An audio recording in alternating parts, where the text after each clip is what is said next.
distinguished guests, members of SAMED, representatives from industry, healthcare professionals, and partners, ladies and gentlemen, it is a privilege to engage with a sector that plays such an important role in South Africa's healthcare system and our broader economy. Medical technology sits at the intersection of industrial development, innovation, investment, and public health. Few sectors illustrate more clearly how economic growth and social outcomes can reinforce one another when policy and implementation are properly aligned. I also want to recognize the role that SAMED continues to play in representing the industry and facilitating constructive engagement between government and the private sector. That engagement matters because South Africa will not overcome its economic and healthcare challenges through government acting alone. Sustainable progress will require capable partnerships, policy certainty, and a stronger focus on implementation. We meet at a difficult moment for the South African economy. Growth remains too low, unemployment remains far too high, and businesses continue to face considerable pressure from rising costs, infrastructure constraints, and administrative inefficiency. Yet, periods of economic pressure also force countries to think more carefully about where future growth and resilience will come from. The mid-tech sector is one of those areas where South Africa has a genuine opportunity to build industrial capability while improving healthcare outcomes and expanding skilled employment. Globally, medical technology has become one of the most dynamic sectors in the modern economy. Countries that have built successful mid-tech industries have generally done so through a combination of investment-friendly regulation, strong research capacity, innovation, skills development, and effective collaboration between government and industry. South Africa already possesses many of those foundations. We have world-class healthcare professionals, respected researchers, capable entrepreneurs, and an established manufacturing base. The challenge is creating an environment where these strengths can translate into greater investment, expanded local production, and long-term competitiveness. And creating the sustainable development is what the whole of government needs to deliver on. That is why the work of the DTIC in the industry is so important. The DTIC is aligning industrial policy, healthcare priorities, local economic development, innovation, and investment behind a shared framework for growth.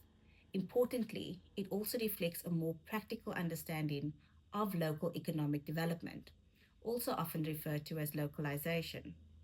Localization cannot become an exercise in protecting inefficiency or increasing costs. It must be linked to competitiveness, innovation, sustainability, and the ability of South African firms to participate meaningfully in regional and global value chains.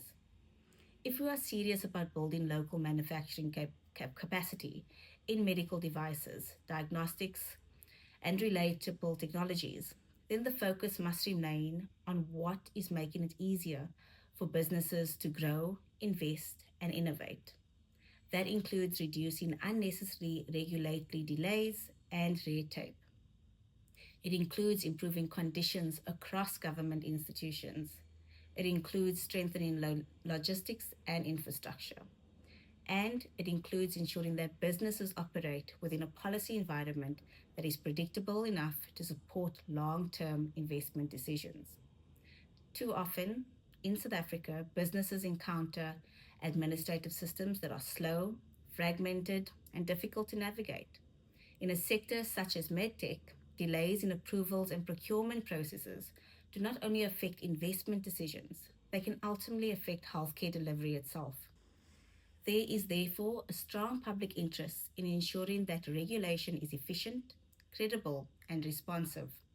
Effective regulation should protect patient safety and product quality while also enabling innovation and faster market access. These objectives are entirely compatible. The Mid-Tech Master Plan also correctly places emphasis on innovation and skills development. The future of healthcare is increasingly being shaped by digital technologies, artificial intelligence, advanced diagnostics, biomedical engineering, and data driven healthcare systems. South Africa cannot afford to position itself merely as a consumer within these global shifts. We should be developing local expertise, supporting research partnerships, and creating pathways for South African innovators and entrepreneurs to participate meaningfully in the next generation of healthcare technologies. This is also an important opportunity for young South Africans. One of the greatest failures of our economy has been its inability to absorb enough skilled young people into productive employment. Sectors such as medtech have the potential to create exactly the kind of high value jobs that South Africa urgently requires, particularly when it linked to stronger partnerships between universities, industry, and research institutions. There is a broader continental opportunity that South Africa should not overlook. Across Africa, healthcare demand is growing rapidly, and many countries are reconsidering the resilience of their medical supply chains following the experience of COVID-19 pandemic.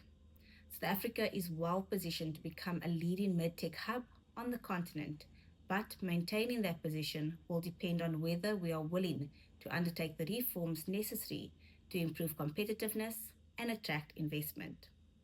As Deputy Minister, I have been made aware of some of the concerns raised by industry regarding delayed payments and public sector debt owed to suppliers. These issues place considerable pressure on businesses and undermine stability across the healthcare ecosystem. They speak to a broader governance challenge that South Africa must continue addressing through stronger financial management, capable institutions, and improving accountability. Colleagues, the medtech sector demonstrates that economic growth and public welfare should never be treated as competing objectives. A stronger economy supports better healthcare systems. Innovation improves the quality of life. Investment creates jobs while expanding access to technologies that improve patient outcomes. The task before us is therefore larger than simply growing an industry in isolation. It must build a medtech ecosystem that is innovative, competitive, and locally empowerment, and capable of contributing meaningful to South Africa's broader economic recovery. I want to thank SAMED once again for the invitation and for the role you continue to play in advancing this important sector. My door remains open to SAMED and partners to find solutions to the obstacles and challenges as we work together to strengthen South Africa's healthcare and industrial future. I thank you.